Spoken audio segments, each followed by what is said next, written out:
There's a reason why for the last 13 years, startups overwhelmingly prefer to build on top of AWS. We have the largest number of services, making it easy for you to take on some of the biggest challenges with the smallest teams. We also have partnerships with the top VCs, accelerators, and incubators around the world, making it easier to secure your next round of funding. I'm a solution architect with the AWS Head Start program. What we do is we work with startups in the education sector, and we help them build their services on AWS. So We Power Tech is AWS's diversity and inclusion outreach program. The program is really twofold. One is to increase the number of underrepresented technologists within the industry, and the second is to provide a platform for them to be seen and heard. If you're wondering how the AWS evangelism team might be able to help your startup, there are many ways. We're technically credible across our entire catalog of products, so we can help you figure out which services might be able to meaningfully impact your business. We also want to help tell your story. So if you're building something cool, we want to know about it and help spread that message to the world. So you might end up on stage at an event like AWS Summit. If you're a startup, you should also definitely check out the AWS Lofts. These are event spaces that are free to anyone with an AWS account. And you can treat them like co-working spaces, but the awesome thing about them is that we also have people like technical evangelists like myself, solutions architects that come and give hands-on technical workshops and sessions to help you learn how to more effectively utilize the AWS products and platforms that you're already building on top of. We are a dedicated team of people that love startups, that we just want to come and help you with whatever we can, whether it be technical or business focused. We are here to help guide you and make sure that you do have a say in what's going on. We do get your feedback. We do bring that feedback to the service teams. That is what we're here for.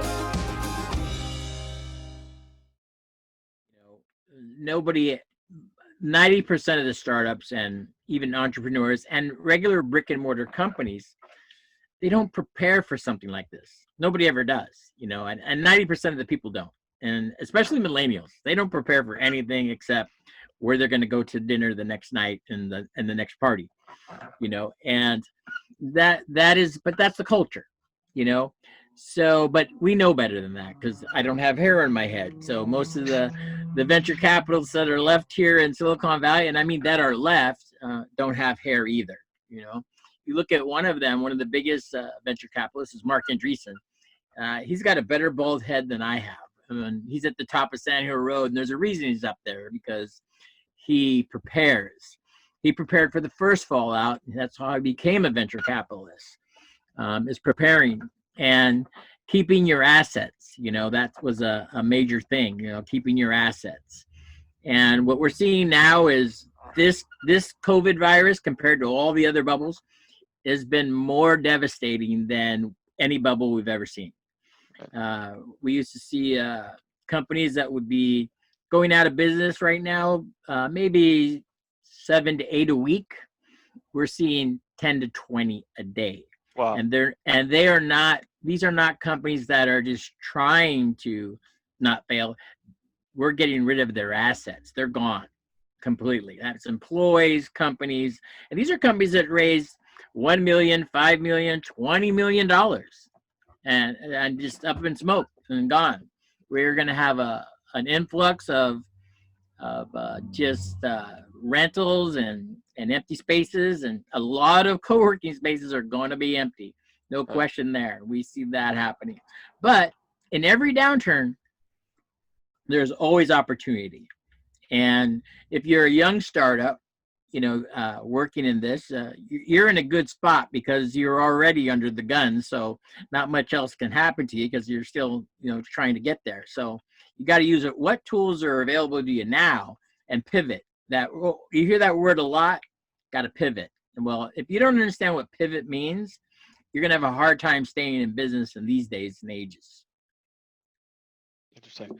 Yeah, definitely. I mean, it's really hard to understand where the economic downturn is going to occur, and being prepared for that is nearly impossible to do. So I can totally understand that. What are you doing, like with your current portfolio? I think you just mentioned it, but I wanted to clarify.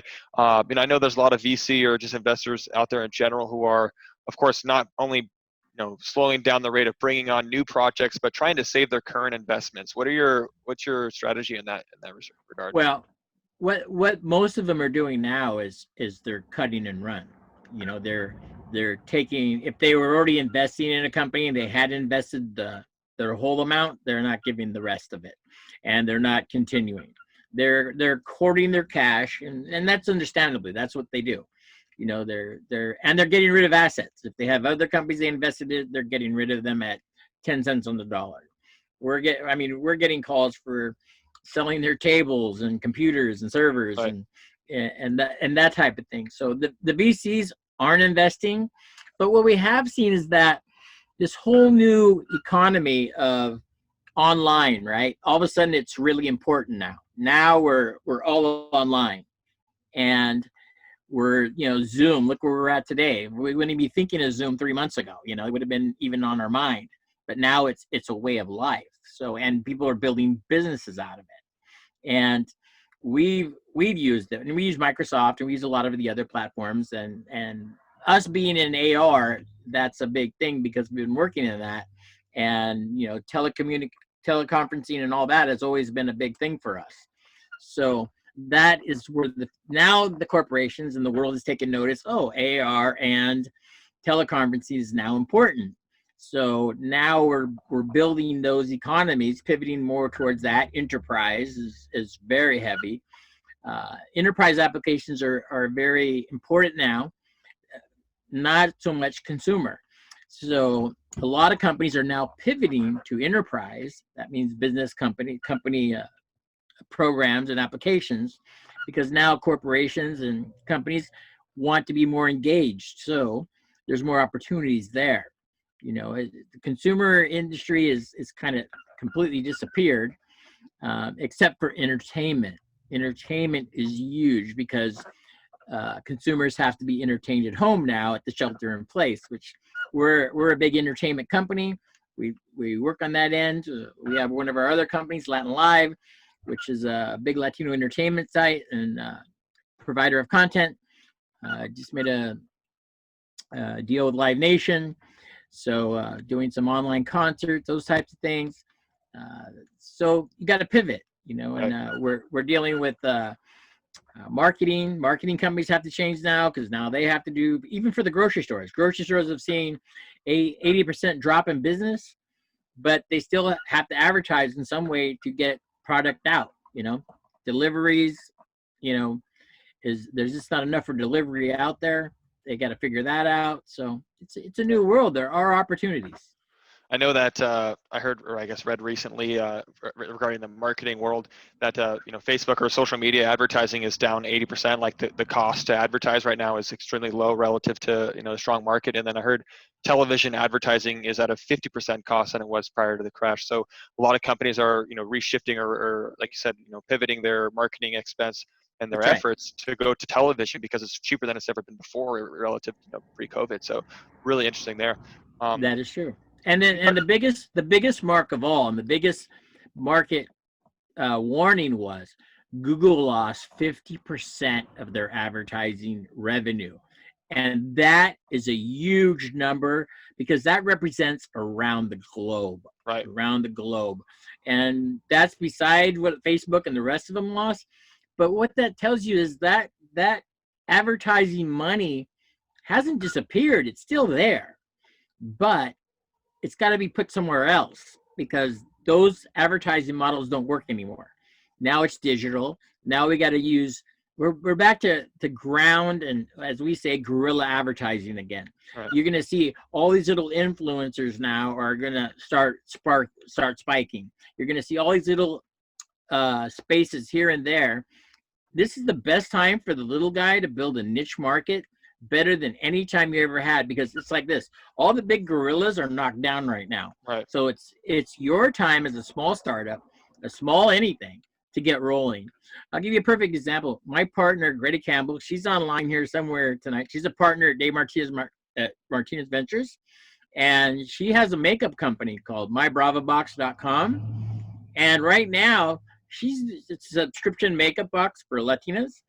And right now, she's busier than she's ever been, but she's changed her model in this virus thing, knowing that there's more people sitting at home, know that there's more out there, and she's seen the drop of the big box stores. So she went after it right away early, and she has 6x'd already in just a month and a half, 2 months, her business. So people can't tell me that it can't be done. You have to pivot with the market and be very creative to get out there. Hey, the gorillas are knocked down right now. Now is your chance to get in there, pivot, and go after that niche market. Don't try. The biggest problem we have is we try to be the next unicorn. We try to be the next mass, builder of everything. And you don't want to do that. You want to create a niche because that's where we're good at. And be good at what you're doing. Right. Right. I think that's right. Pick one thing. One thing you're good at. Don't pick 7 like a lot of people. Right. You can't be all things to all people. This is what I say, of course. You got to be focused on one thing. Talking about opportunity, guys, there's a list of, and this is a non-exhaustive list of startups that were born during the 2008-2009 recession. Pinterest launched in 2008, Uber 2009, Square 09, WhatsApp 09, Airbnb, Dropbox, Glassdoor, Fitbit. I mean, these are all companies that came out of the midst of the recession, right? So this, as you mentioned, David, is definitely a time where it poses opportunity, right? So we need to take advantage of that, and of course, be as strategic as possible moving forward. Being smart with funds, and of course, that's kind of the whole theme of this meeting. So, kind of want to dive into that a little bit. What am I supposed to do? All right, I'm out there seeking, a Series A or a seed fund. How am I supposed to stay alive, or do you even recommend going out there and seeking investment right now, given the lack of dry powder out there? You can talk about what dry powder is for our listeners here. Go ahead, David.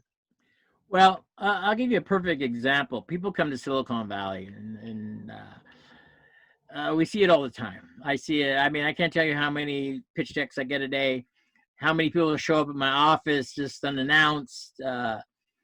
People asking they're all asking for money. We know that. Everybody comes seeking money from every part of the globe. And they come to Silicon Valley with this illusion that they're going to show up with a backpack and it's going to get filled with money and they're going to go home. Right. That's the illusion. But as you can ask Luca, who came for his first time, and how was your experience, Luca, when you came to Silicon Valley and tried to seek out money and venture capitalists? Well, it was a great experience, but it was completely different how I was expecting. It's like the rumors are like, if you go there with an idea, they're going to support you. But I think that things change and you have to have a little bit more traction. But what I love about Silicon Valley is that everyone wants to collaborate. It's a huge ecosystem to collaborate. So that's my perspective. And you have to work hard, and you need to have good traction in order to this investor to pay attention to you. Now before you met me, you went and met a lot of people, right? Yeah. Yeah, but when you met me, who gave you the real talk? You, obviously. We went to dinner. Yeah, that's right. And you learned a lot there, didn't you? I learned a lot, obviously. And you gave me an opportunity. You gave me a pitch in front of important people. Yeah, for sure. And that's the real Silicon Valley, because most of the time when people come to Silicon Valley, they wouldn't get that opportunity. And most people don't, like Luca. They don't get that opportunity to feel the real Silicon Valley. And at Martinez Ventures, we're not a regular venture company at all. We accept everyone and everybody, and we give them the same listen to as most people do. But we're also very real about it. I don't sugarcoat anything. I tell you just like it is, and I tell you how it is, and whether your company is what it needs to do, what it needs to go forward. The thing is that we don't have time to waste. We got to build it so it goes forward. And in this day and age, raising money is not easy. People go, well, I'm going to go get an angel. Well, you got to be careful of taking angel money because it has feelings. And sometimes when you take angel money, those feelings will change your company and run your company. And sometimes, most of the time, it ruins your company. Number 2, when you raise friends and family, well, a lot of times, I'm going to say 90% of the times, they won't be your friends and family after it's over. So what I suggest to most people is to build your company with your own merits. You got to have the passion. Number 2, you have to have a great team. And number 3, you got to put a fundraising campaign together that means something with an ROI, with scalability, to let your funders know that you are going to make money. You got to have if you've never run a business before, how do you expect us to put money in a company that, if nobody has experience running a business? That's very hard to do, especially for a VC or anybody now. Nowadays, we look at everything. We look at financials. We look at all these things to make sure that you're going to run the business like a business, not just give you money and then, it just disappears. And that was the norm. Well, Right. that doesn't happen anymore. VCs now are very conscious, and they want to see an ROI, and they want to see it fast. So great point. I obviously, right now, I guess prior to COVID-19 or just an economic downturn in general, there was this this global sensation that, if we go to Silicon Valley, there's just money like Benjamins flying everywhere, which I think there was that kind of, even though it's a joke, but venture capital was a lot more attainable now, or previous to what it is now. So like you mentioned, even before COVID, it was already cooling down, way down. People were not getting funded months and months and months, almost a year before COVID hit. COVID just made it a better excuse not to say no completely. Right. But now I think we're short now. I don't know how many hundred VCs are gone already, just gone out of the business completely with COVID. COVID has wiped out a lot of people. Wow. So Insane. we're going to see, because a lot of VCs that were here weren't really VCs. They were dabbling in the business, right. But to survive it, everything like every bubble like this, but this one here has really devastated a lot of people. Right. And I guess, obviously every bubble pops in reality, right? And it seems like we were all waiting for, something to happen. I know I was, so you probably were. It was, been, I guess 12 years now since 2008. It's a solid run, but it was bound to turn at some point. Do you agree with that? Oh yeah, me and my partner, like I said, Greta Campbell, she's a partner at Dave Martinez Ventures, and she's been with us about little over 5 years. I was telling her about a year and a half ago, it's coming, prepare, Right. no, and we could see the signs, of what was happening. So we knew something was coming. We knew the downturn was going to hit. It's just COVID was like, came out of left field, but it was to be expected. But right. It was more devastating because it's globally, right? Every market I have companies in the UK, Korea. Everybody was devastated. You weren't immune anywhere. Wow. So here's something I had a question for you personally. In my personal experience, I've heard in places that venture capital firms have I want to say a quota, but there's funds there that need to be distributed. Is that real? So my real question is, during COVID-19, essentially it's not going to go away completely as far as funding and venture capital goes, or no, they're still funding it. We have a contact lens, an AR company with contact lens. They just got $50 million a few days ago. There are some entities that are being invested in, but the thing of it is, the only investments that are happening now, they're getting asset protection, and they're getting something for their money. It's not a right. It's not a gamble. It's not really an investment. They're covering their investments now. What's an example of asset protection? Asset protection is investing into a company. Is what we look for now as a VC. It's like, I just had this conversation with a guy this morning about investment and a company that wanted to invest in another company, and they said, David, we want to know about asset protection and everything. And then when I looked in the company, there were no assets. They had no buildings. They had no. They didn't even have a car. They just had a company. With an LLC, but if you've been in business for 4 years, you got to have some sort of assets. If you've been making money, and over those years, you have to put some of that money into the business and have some assets. And so VCs want to go in with asset protection, like, well, do you own a building? Do you own, it's like any loan, right? You want a liability. Right. If you're giving a mortgage on a house, you get the house if you don't pay. And VCs are the same way now. we're seeing right now, we are seeing these companies that are folding now. VCs are getting asset protection. They're getting recovery. Whether they go in and they get their chairs and tables or whatever they got some sort of asset protection. Right. We're seeing that now. This is coming into play now. Right. So whether it's the IP of the company, whether it's whatever it is, the patent, they're getting some asset protection. But that asset protection is also your collateral for getting that investment. Makes sense. So that we're seeing that play out a lot right now.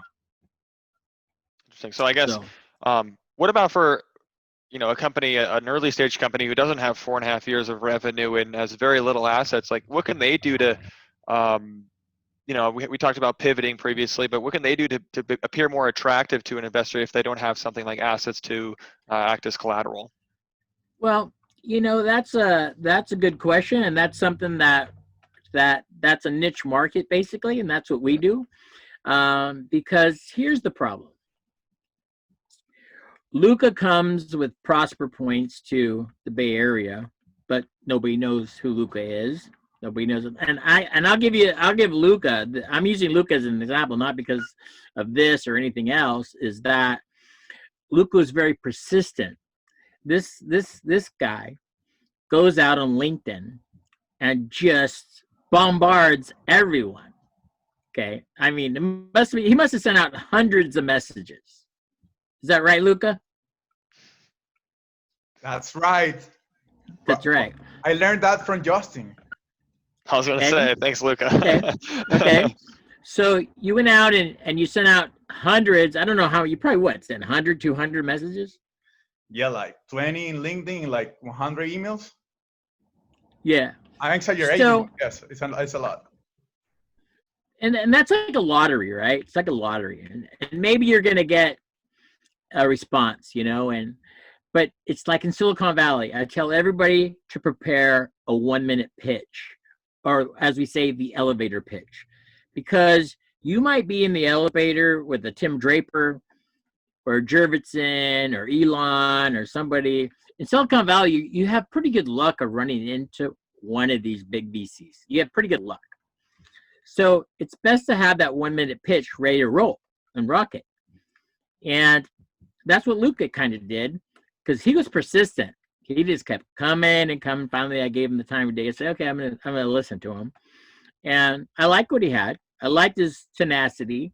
And, he's somebody that I would want to do business with, because those are the kind of people we look for. And it might not be what he's building now, but it might be what he's building later.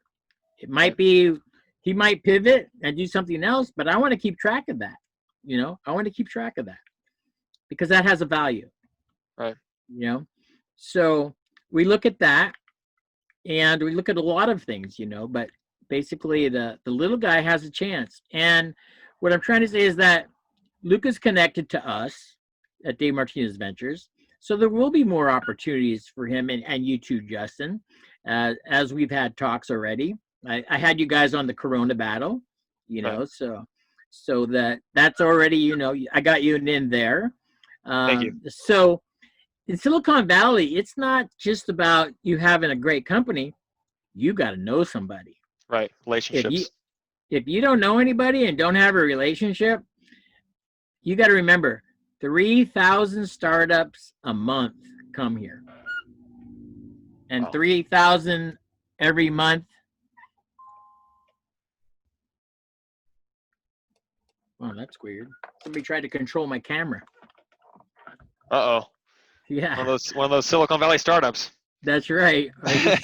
I just caught him right there trying to come in my back door, trying to take over my camera. I wonder what that was going to be like. Wow. Welcome to Zoom, everybody. Right. But here's how it works. You have to find yourself a Silicon Valley, I'm not just saying VC or anybody like, because I'm not a normal VC. I'm just a guy. And I just happen to be in this position and been pretty lucky. But I speak on Microsoft's platforms, Google's, all of them. We do a lot of presentations at the colleges. I'm all over Latin America speaking at the colleges and corporations. And we're just real about it. So, but we offer help for the smaller startups and expertise. Like our consulting, you couldn't get a better deal. You know, I give a 1 hour consulting to small startups at a very good price. Greta Campbell, my other partner, she sets up those appointments to help companies either pivot, or we try to see what they go through, because there's nobody in Silicon Valley that's going to sit down with you for an hour and look at your company for real. They're just not going to do it. And so we offer that. But the other thing is that a lot of you know Tim Drapers, some of you don't. Tim Drapers, who's responsible for starting Tesla, and he is the biggest Silicon Valley investor in the billions. His father, the Draper family, is very well known. His father was he was the first venture capitalist of Silicon Valley, big billionaire, and he's still doing it. He's on the Meet the Drapers show. We are very, very fortunate and lucky to have a partnership with Tim Draper and Meet the Drapers, the reality show. And we worked with the company called Republic, which is our fundraising platform with them. So to give you a perfect example, thousands of people tried to get on the show. There's only 20 spots per season. This last season on Meet the Drapers, 10 of the companies were ours, and was pretty profound. We are just signed up to do season 4. It's going to be online, basically. So hopefully Prosper will get to have the chance to pitch there and see what we can do. And then go on to fundraising with Republic. And the companies that we put on Republic have done very, very well. And in Republic fundraising, you can raise anywhere from $0 to $1 million. And we have a source of about 300,000 to 400,000 VCs on that platform around the world. But the bottom line is, it takes money to make money. So to get on those crowd raising platforms, you have to have a minimum between $15,000 to $25,000 to get on a program and get it a campaign built to raise that kind of money. And that's what we do. We put those packages together. So if you're a startup and you have at least a year in business, you have an ROI that's going to happen, and you're semi-funded, talk to us and we can build you a package and get you in the program to get your first series seed funding in the real world. And if you do raise the first round on our platform, that gives you the eligibility to do a second round for $5 to $10 million. That's the only way you're going to get to real crowdfunding in a real way where it actually works. But I'm not going to sugarcoat it. It takes money to get on the platform. It costs money because there's SEC requirements, and most people don't understand. When you fundraise, you got to be legally compliant in every way, because you can't just accept a check for $1 million. It just doesn't work that way. So to get you federally compliant, SEC, all that, that's what you go through in all that process, lawyers and all that. It's all taken care of. And then you get to the crowd raising part and you're good to go. After that, you go after that. It's go time. We put all those campaigns together for you. We do all that packaging and make it sweet. Love it. Awesome. Yeah, I definitely think what you guys are offering could be hugely beneficial to our viewership today. So definitely be in touch with Dave, and I think we have a couple links to share regarding that. Shifting back, Dave, what's your interpretation, or I guess forecast for turning this thing around? Like, is 2020 just down the drains and behind us at this point as far as general venture capital goes, or what does that look like? That question is asked me on an hourly basis almost. Right. It's like, I got big companies, corporations, we're in talks with everybody. It's over. 2020 is a wipe. Wow. Today I was telling it's a write-off. Just write it off. The companies are owed. I got companies that are owed, hundreds and hundreds of thousands of dollars from different companies, and I go, just write it off. Write it off. It's not going to happen. And what we're doing for most companies is we're writing their work for relaunching 2021. They're putting, instead of wasting their money for the rest of the year, they're putting the money into us saying, Okay, we want to relaunch for 2021. Where are we going to be? What do we got to do? So now it makes sense to use these months right now while everything's quiet and locked down to rebrand, rebuild, and get Right. ready for the 2021 launch and get ready to come out of the gate fighting. But if you're not prepared and ready, because 2021, it's going to open up. But if you're not ready for the new digital trends that are happening and some other things, you're going to be left behind again. Right. You know, it's like every opportunity, right? We go through these things and then we say, wow, we missed that boat.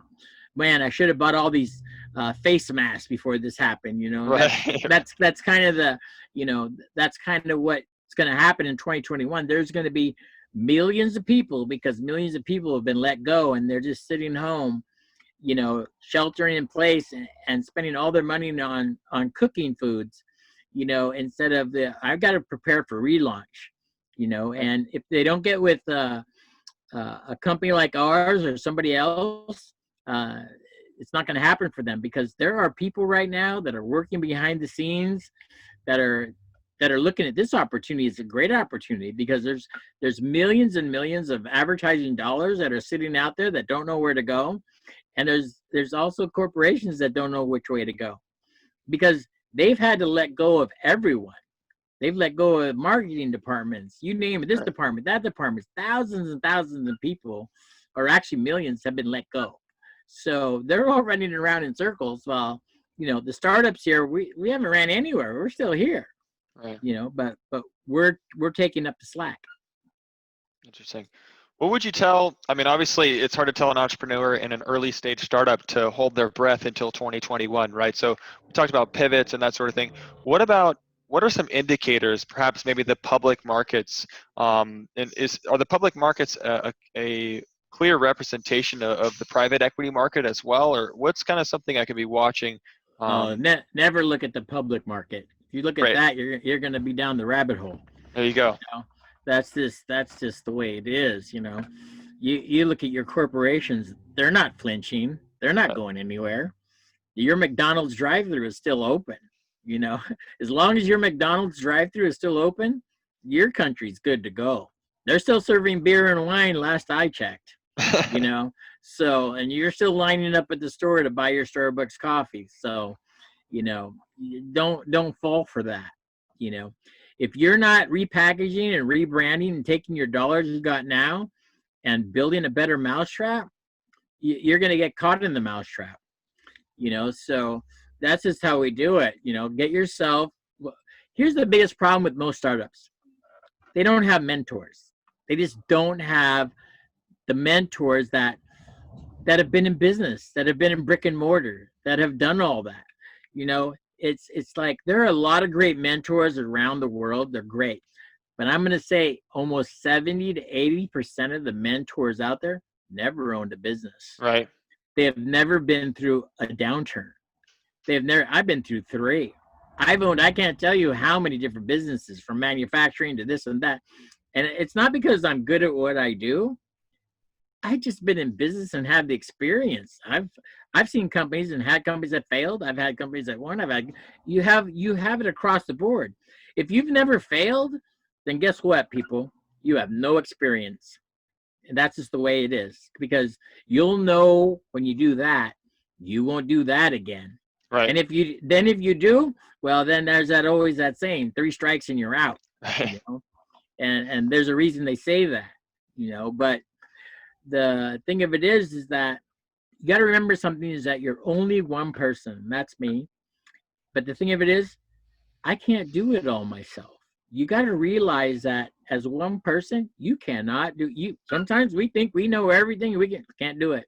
You need people. Guaranteed from the get. You need people. You need a team. And as a VC, that's what we look at. We look at the team, the whole team, because that's what makes the business and makes the company and makes it happen. So that's one of the biggest things, is to have a good team, put a good plan together, and don't forget your business plan. Make one that makes sense and dollars. Right. Interesting. I think right now is a really opportune time to recruit potential founders and partners for your company, because there's a lot of people out of work right now. What are your thoughts on that as far as trying to, gather some people? I guess you haven't seen my email box for the last 5 days, because it's been just, we had Magic Leap that got rid of 1,000 people in the AR business, and that was a huge hit. And but we knew that was coming. But there's a company that raised $2.6 billion, and that's what I'm telling you. You're not big enough to fail. I mean, it just doesn't matter anymore. We're seeing today, Lyft just announced it. They're laying off thousands of people. Right. Uber too, and you're going to see all this talent that's out there. So if you don't get your startup rolling now and rocking and rolling and get some good mentorship and get some people that have a brand, and that's the big thing I'm going to tell you today, people, a very big key. You got to get a brand that's behind you, that believes in you, because it's the brand that's going to take you to the next level, and you got to pay for that. It's like you look at any corporation with a brand. If you want that brand to be on when we get a sponsor, Nike doesn't do it for free. All these brands don't do it for free. They want something out of it, so it works the same way in the startup world. Startup Grind has a brand for a reason. We use our brands, whether it's venture capitalists, there's Andreessen and Horowitz, 16Z, Kleiner Perkins, Vinod Khosla, all of them, Khosla Ventures. You can go down the line. They're brands, So you got to align yourself with the brand and get some mentoring from those people. And they're the ones that can introduce you to people or get you introduced or get you noticed. Right. That's why people come to us, is that sometimes they just come and pay us for our brand, but we don't do that like other companies. We have to believe in your company first. You have to be of the, we got to know you're going to make something of yourselves, not just to raise money and run with it. We believe in the company has to have an ROI, has to have a good business plan, and then we'll take it from there and help them either pivot or give them the consulting they need. Right. And I think, in a downturn, it's a great time to build relationships and go out there and try to find individuals like yourself or, firms that are offering something similar in order to piggyback and be ready for when the lights are turned back on in 2021 or whatever that time is.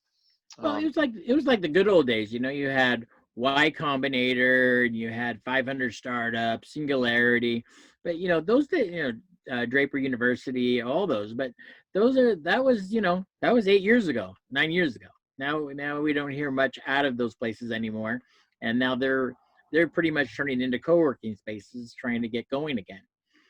But now it's we've learned that the new way is crowdfunding, but a certain way of crowdfunding. You have to you got to be aligned with a brand, and you have to let them handle all the legal work and paperwork. So when you go into crowdfunding, all the investors know that when they went through that brand, that they're all compliant, and there's Right. nothing that they're going to get hurt by. There's no liability. There's nothing. It's all clean, and they can put their money in it and feel good about it. Right. I guess that's So- a sheer difference between going and creating a Kickstarter or Indiegogo without that's not having right. You can't do it Right. yourself. Nope. I think it's important to have someone like Nope. yourself too, because obviously you're out there filtering the projects that aren't quite ready for that, and when right. when you put your logo on this Indiegogo account or Kickstarter account or right. campaign rather, the viewership is able to see, okay, well, if Dave Martinez Ventures is on there, then there's a lot more credibility, and they've gone through all the hoops and shenanigans in order to be ready for this type of investment game. Yeah, and even if you go on Meet the Drapers website, if you go on Meet the Drapers, you'll see us right there as the main partner. And we didn't do that because we paid somebody. We did it because we earned that respect. Right. And we want to continue that brand. It's very prestigious for us, and we love the partnership and with Republic and everything, and they love it too, because we brought them great startups that have done very well. So the old saying goes, if we do very well, they do very well. Right.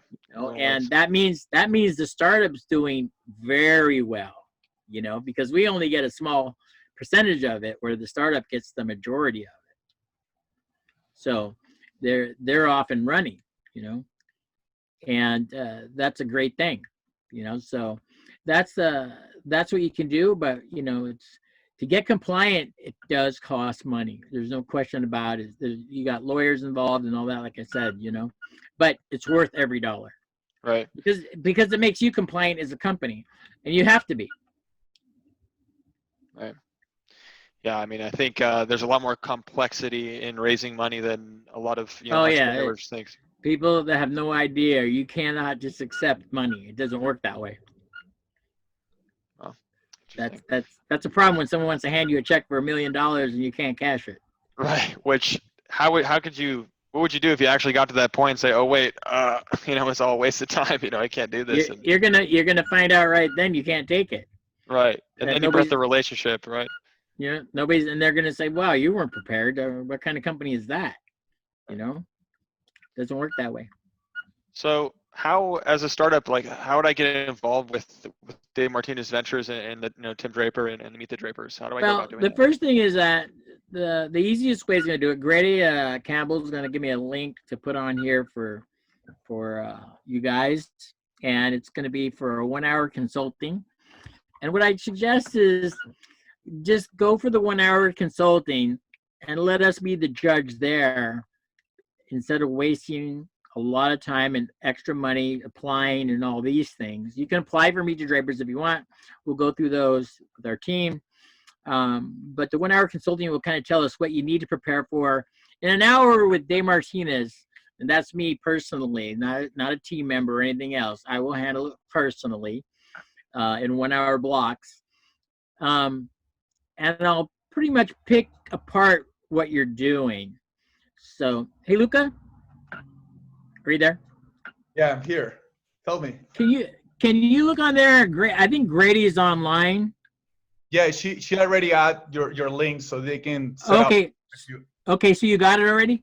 Yeah, in the chat, everyone, if you want to have a meeting with Dave, you can just go to the chat and you're going to see the link that just already add. Or if you can put the link right on my thing, it'd be fine.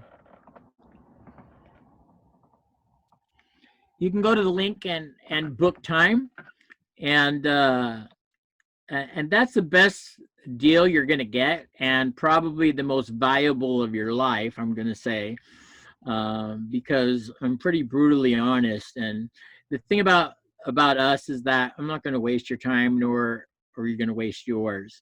We want to get the biggest thing is we want to get to work and we want to get it done now, and you don't have time. So we cut out a lot of the fat and the smoke, and there are no smoke and mirrors here. It's just get to work. Right. I think really what the value is in there is going to have a session with Dave and the team over there.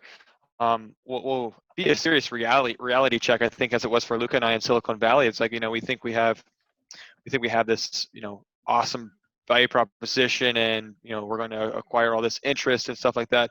I strongly encourage those who are viewing here today, to take that with Dave and have a reality check, and he'll guide you on where to focus and kind of shift your efforts. Because having that, someone like Dave who's been through all this, these ups and downs, and having experience in the valley is extremely valuable, right? Having that, someone other than your mom to tell you that you're doing a good job or you're not doing a good job is essentially what a lot of entrepreneurs need, especially the first-time founders. So awesome. So Justin, I think that you finished with your questions. I don't think I have anything. I'm not sure if Dave has something to wrap up with, or closing remarks.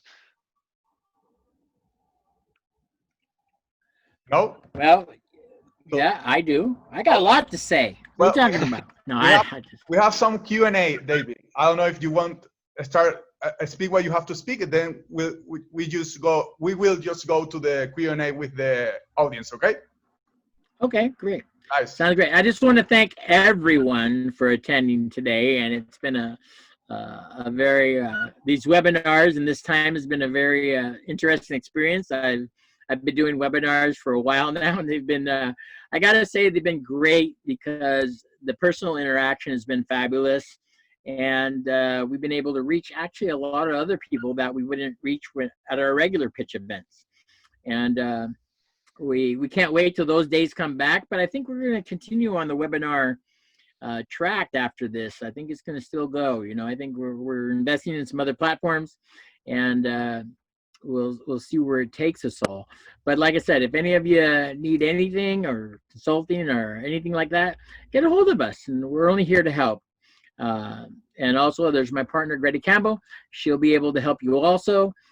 She's available, so either one you can book time with. So let's get to Q&A and let's rock and roll. Awesome. Right on. Thank you very much. And again, thank you, Luca, and thank you, Justin. Yeah. All right, Dave. Thanks a lot. And Startup Grind and AWS. There is something I really love about you is that you're very honest, and I think that's this open the mind for the people is here in Latam. They want to go to the United States. I think it's gold what you're offering. So let's go to the questions. I'm going to share my screen. Please, guys, moment to vote. We are about to open here. Okay, right on. Perfect. So we're going to ask for the top 5 questions. And if it's in Spanish, don't worry about it. We're going to translate it. Please make sure to make the votes ASAP, as soon as possible. So Dave, the first question is in Spanish, and it will be the guy trying to say, like, how do you recommend to approach a VC? Like, to try to have meeting, but without asking for money, like trying to meet each other. Like having a road show with several VCs, and to how they can create a strategy. What would you recommend, Dave? Well, it also depends where you're at. It's like if you're in Silicon Valley, that's one thing. It just depends where you're at. Cold calling VCs, we're all different, very different. And you got to look at this. You don't look at a venture capitalist just because he invests money. Look at the type of venture capitalist he is first. Just see what kind of person he is. Okay, that's very, very important. And what's going on here? Something happened, Dave? Okay. Yeah, I was getting another person's trying to take over my camera. It's okay. No worries. You got to look at what type of VC is. And what most startups don't do is, and companies, is you got to look at what kind of company you are and what your projections are and what you're really doing. And you got to align yourself with a VC that has similar interests. Don't go after him just because he's a VC. It's a waste of time. You have to go with somebody that he's either invested in or he likes a similar type of technology you're working in, or that. And that's what's going to interest him or her, And don't be afraid to apply to women VCs, because they've been known to be a lot nicer than the men. Awesome. And listen more, So, and because there's a lot of them coming onto the market now. Yeah. So which is really interesting. Great. And I would suggest, like you say, like you have to be very persistent. If you have LinkedIn, right. Try to just send bombs to the VCs. I don't like to say use LinkedIn because but it is the place. There's no question. You can reach a lot of people on LinkedIn. LinkedIn is a very good network. It's got its pros and its cons, but it is pretty good. Yeah, you're right. I approached some VCs that they were very mad because I approached them in LinkedIn. So yeah, you have to make you're taking risks if you do that. That's right. But if you didn't take the risk, Luca, you wouldn't be here now. Yeah, I know. So that's it's got its pros and its cons, and that's what goes with VCs. You're going to have very few that are going to give you the time of day. Very few. Yeah, most will probably not even talk to you, but that's the nature of the beast. Yeah. Yes, sir. But be persistent. That's all I can tell you, because it only takes one relationship to change your company or your life, right? That's right. That's right. I know. You're going to see me there soon. So okay. Let's go to the next question. So the question will be like, I would say that how much time it takes in order to raise a seed capital. I will say like in general, and I will suggest also during COVID-19. How much time do you got? How about that? You know, raising seed capital, there is no amount of time. The amount of time is you have to have a great business plan. You have to have a great pitch deck, and that you know, pitch deck. You have to have a great presentation that makes sense, that shows us an ROI. Those are the things you got to complete first, and that's what we help you do. Because we see, I'm going to give you a perfect example, everyone. I get 30 to 40 of them a week, and I'll say maybe out of those 30 or 40, 1 or 2 might meet the grade. And I'm just one guy. And I know a lot of these other VCs, they won't even let those 2 go past. You know, it's that is a very important thing. If we don't get our pitch decks and presentations correct for today's world, it's got to be made for today's world, not last year's, the year before, but today's world. You got to have a great pitch and a great presentation, because otherwise we know you're coming to us for the money. We know that. But unless we see a great movie trailer, we're not making the movie. Yeah, you're right. Yeah. I mean, there's a lot of value here. That's why I brought you here, David. Yeah. Yeah. So let's jump to the next question. So this is more like question from Chile. It will be like, if I'm in Chile, what would you recommend in order to survive? Do that my sales are falling. So. What? Say that again. If I am in Chile, I have my startup in Chile. What is your recommendation if I have to survive? My sales are falling, or their sales are falling apart. You're in Chile, all right? Yeah. And whether my partners in Mexico are the same, they're there. I have companies there, and we have companies in the UK and Korea, all the same as you are in Chile. Hey, in Chile, I'm telling you right now, cars are going on the street, right? Yeah, some of them. Gas stations are still selling gas, right? Yes, sir. Hamburgers are still being made, right? Yes. Grocery stores still have a food. Yes, sir. So, therefore, it tells me somebody's making money still, and there's still ways to make money, and there's still ways to create an ROI. So what you're telling yourself is that, yeah, your chili's falling, but you're not pivoting. The problem is you can't sit still. You have to pivot. We're all pivoting. We're here. You're here in this webinar today because you came to try and find out how to do something else besides what you're doing. You have to pivot right now. That means pivot quickly. Don't wait.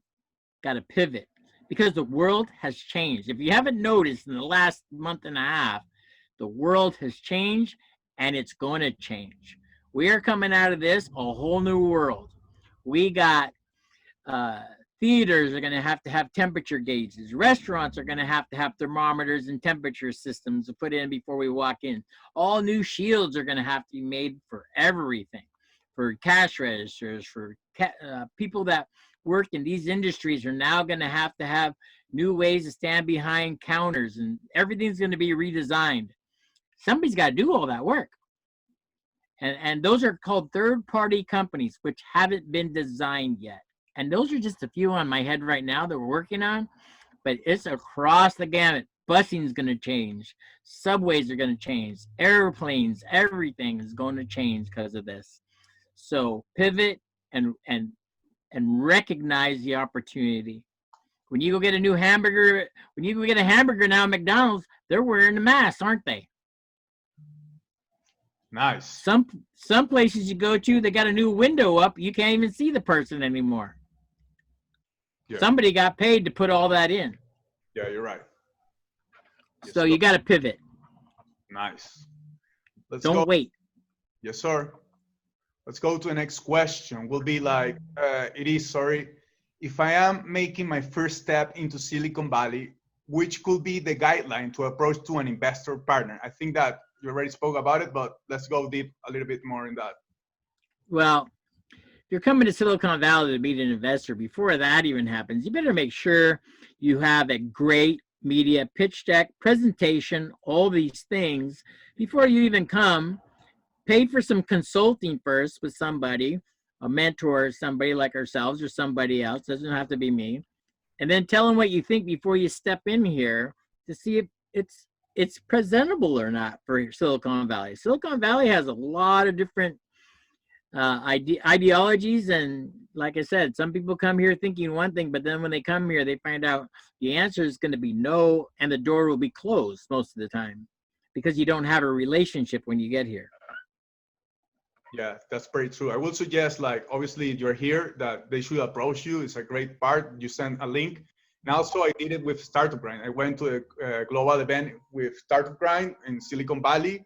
You have the opportunity of meeting a lot of people there. And actually that was how I managed myself to go and meet a lot of people in Silicon Valley. It was a soft landing. But now you guys have to use you have Dave here. It's a huge opportunity, and I think that it's a great step. You can go to LinkedIn, email, or the link he just shared. So let's go to the last question, to the Q&A. So a person here is asking, which venture capital firms or accelerators are the most important for ed tech? I don't know what this guy means with ed tech, ed tech, but I know what ed tech is because we're a big purveyor of it. We love ed tech, and nice. The problem with ed tech is it doesn't make money, and it's good for the people, good for the students. We have a company called YAY, which is the Young Entrepreneurs Initiative in Mexico, for teaching kids how to be entrepreneurs at the age of 10 to 14. We speak at a lot of the colleges. We speak at a lot of the schools. We help with it, but ed tech is very tough, and it's hard. Most venture capitalists don't want to touch it, don't invest in it because there's no ROI. It's basically you got to build that. You got to build that. It's got to be a real, and getting it, especially in the United States, ed tech is very tough to roll out because it's just a quagmire of laws that you got to deal with.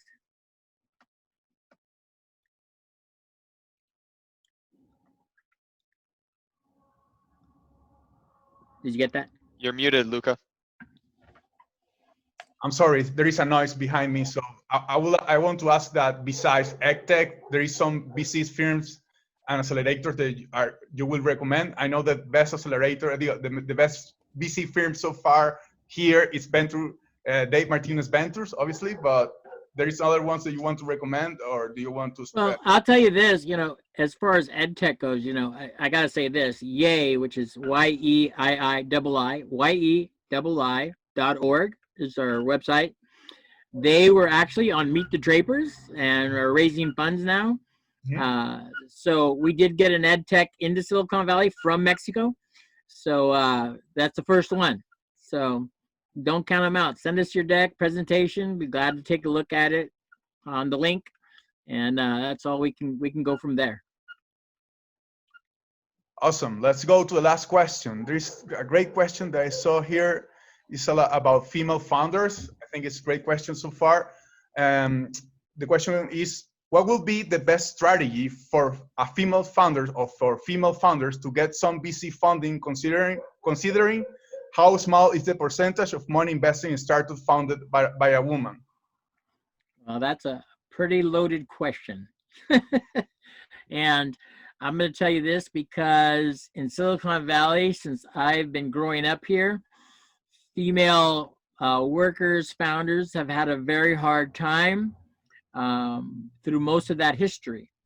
Dave Martinez Ventures, from the beginning, which was Dave Martinez Technologies, from the beginning has always supported female founders, entrepreneurs, women of all types. My other partner, Grady Campbell, here at Dave Martinez Ventures, a Latina, here in Silicon Valley, is a female founder and has built everything from the ground up. And she is also has the biggest group of San Francisco women in tech, thousands and thousands of members, and puts on the biggest female founders and events for Microsoft, Samsung, Google, all of them, very heavily attended. And I highly recommend you do a webinar with her on this topic. And she can bring in the best speakers in the world. I mean, and is very highly respected in Silicon Valley. That's what I'm saying. Whether you book time with me or her, it's she has a very big part. Meet the Drapers also. She worked with them too. And she is the one who does a lot of the work to get you into Republic and the fundraising. When it comes to fundraising, she can answer a lot of those questions and help you through that process. And she works with us. Like I said, she's the other half of Dave Martinez Ventures, and is an amazing, amazing woman and founder of her own companies. And I highly recommend you book time with her. Nice. But that's a great question. But that professional, that is a whole nother subject. Yeah. And I suggest you do a webinar just on that and have her, because she's pretty amazing. I will ask Goretti to make a and you met Goretti. You know who I'm talking about. Yeah, of course. She's a great entrepreneur. I met her, so she's going to be invited for sure, and I know she's here. So well, that's all. Dave, thank you a lot, and thank you, Justin. My co-director Salvador Molina is going to close, but Dave, it's awesome to have you here. It's an honor, and we have to stay connected, and hopefully a lot of entrepreneurs here are going to, to knock your door and find some opportunities. And for the people that are interested about Meet the Drapers opportunities through Dave Martinez, wait to the final after Salvador Molina speak. So I want to share the link so that you can apply to the Meet the Drapers TV show. Don't miss this opportunity. Thanks, Luca. Well, friends, this is how we're finishing a new chapter of Startup Grind Santiago, the second one we do in this new webinar modality. So first of all, we want to thank on behalf of the entire Startup Grind team to Dave for this great talk. That was a great help to our startup community and give us his point of view to turn this crisis into an opportunity to grow and understand that opportunities always is it so. So thanks a lot, David. Really appreciate. Also, thanks to the participants of this webinar. This whole event was prepared with a lot of dedication towards you. I want to cordially invite you to our next Startup Grind chapter on May 27, where we talk with Karen Montalva and Andres Fuenzalida, two tremendous sales experts, about how to exponentially increase the sales of your business. We also invite you to answer our small survey that we'll send you to each of you by email. So that can tell us about your experience in this webinar with Dave. And it's very important for us to improve in our experience for the next chapters. Finally, also thanks to our great partners in Startup Grind Chapter Santiago, Startup Weekend, La Fábrica U Mayor, Torre Negra Accelerate, Eureka Labs, Prosper Point, and Quick Express. Thank you all very much and see you in a new chapter of Startup Grind Santiago. My name is Salvador Molina, and I'm one of the co-directors of this chapter. Thank you very much for your time. Thank you, everybody, and I had a great time, and I look forward to the next time, and maybe we can put together a workshop and hopefully help everybody. That would be a great thing, and I recommend that we have a workshop on pitching. Pitching is a very important thing, and a lot of people don't understand how it really works. Are you going to confirm that workshop with me, David? It's confirmed. Are we going to do it? There's Luca, man. He doesn't miss a trick, you know. You got it, Luca. Set it up and I'll do it. Oh, nice. Perfect. So, guys, I'm sharing the link right now. Please apply. It's a huge opportunity. Team Droppers just invested in Tesla and SpaceX and different companies, huge companies. Their family are... Wait. How many of you have heard of Hotmail? Please type in the chat. Yeah, well, Hotmail was one of the first emails, which turned into Microsoft, and that was Tim Draper. Oh, nice. So which turned into Outlook and the rest of them. So it's like, if you want to say who is the creator of email, they say he was. So nice. But he was the creator of the man with the money that made it work. So yeah, he's like. But he had Bitcoin, the first. Everything. He's got you name it. Yeah. All the Silicon Valley unicorns. Him and Mark Andreessen both created almost all of them. The most important thing is that I already applied, so I suggest everyone to not miss the opportunity. Okay. Thank you a lot, Dave. We will have you. All right. Let's do a workshop and let's change the world. Thank you for everyone. This is a Startup Grind, the biggest community in the world. We want to help you and provide some value. Remember, work smart, not hard. Nice. Exactly. That's a great advice for sure. Bye. Good night. Thank you a lot, David. Bye, guys. Bye, everyone. Have a good There's one. a link. You can apply there. Everyone, I will stay here for 5 minutes so you can apply.